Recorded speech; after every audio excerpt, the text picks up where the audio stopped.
Hello there, it's your Wisconsin wine guy. I'm back again with another quick, simple wine review. I drink the wines so you don't have to make the mistake. So now in today's episode, we're going to be visiting a wine that probably everyone around the world is familiar with. But first, remember, thumbs up. I recommend it. 3/4 halfway. I said, you know what, it may not work for me, but give it a try. It may work for you. Thumbs down. Get that wine out of here. Very, very simple review. So now back to a wine that probably everyone around the world is familiar with. I would think that this wine is around the world, but definitely around the United States. Menage a Trois. Okay, my French is a little broken, but Menage a Trois. And we're looking at it. Those who know about Menage a Trois, they came out with like a bunch of different blends of different grapes that they put together to create these wines, and there's a wine out there for everyone. They have a whole line, and they also do single varietals as well. So we're going to be exploring two new additions to the Menage a Trois family. We're going to be doing luscious Pinot Noir. Then we're going to be sampling the lavish Merlot. I mean, how creative names. They have names like Decadence, what is it? Dark. Uh, Silk. I mean, all these different names that they have to describe their wines. And then they give you a little definition behind each of the wines.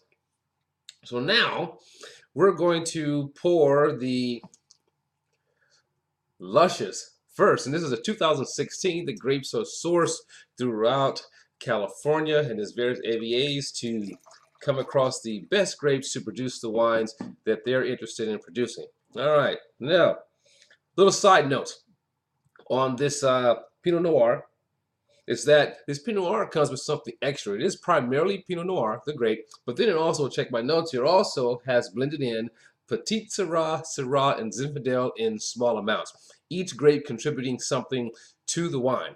So we're probably looking at a Pinot Noir on steroids. In a good way, though. So here we go. Here's the smell. Definitely has that first initial smell of that, just ripe tart cherry, of the Pinot Noir.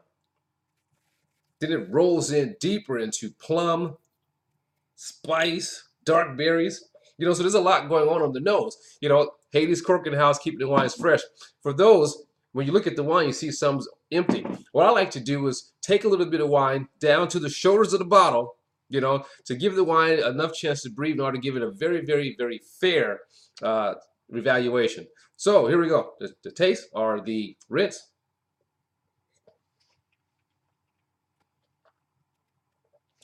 And now for the taste.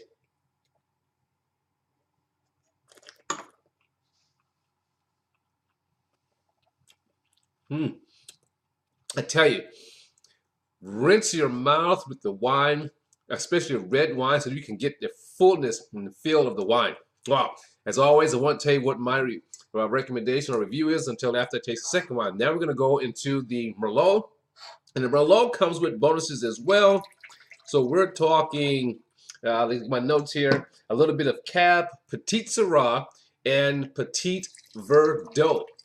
All French grapes. This is almost could be like a Bordeaux blend. How interesting. With Merlot being the primary grape. Let's get a look at that color here. In fact, give you the color of both wines. This is the Pinot Noir. This one is going to be the Merlot. Look at that. Look how dark that Merlot is in comparison. Wow. So let's think Bordeaux when we try this. I mean, we're not talking classic Bordeaux. We're talking about how the grapes, blend together. Beautiful nose, spice, dark berries. Now for the rinse.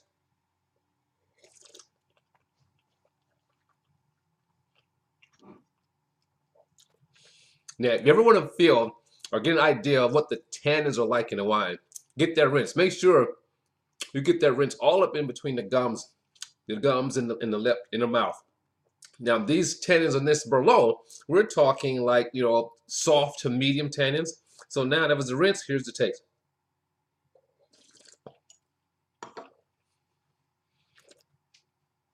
Okay, here we go for the review. 2016, I didn't get it finished. 2016 Luscious Pinot Noir from California. Your Wisconsin wine is going to give that a thumbs up. I think it's a very decent, Pinot Noir, especially with the blends, of the Zinfandel, the Syrah, the Petit Syrah added to that.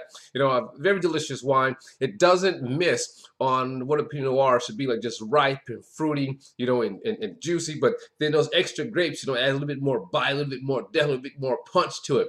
So definitely a thumbs up for me for the Luscious Pinot Noir. I'm very surprised. I didn't know what to expect from that, but that's pretty good. You know how I feel about blends. Some blends can be very, very generic.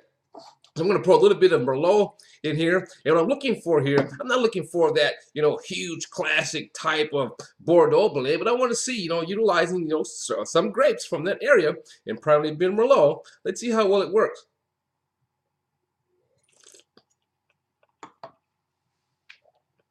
Now, so you get a little bit of, again, soft to medium tannins. Definitely going to be a good food wine. Soft.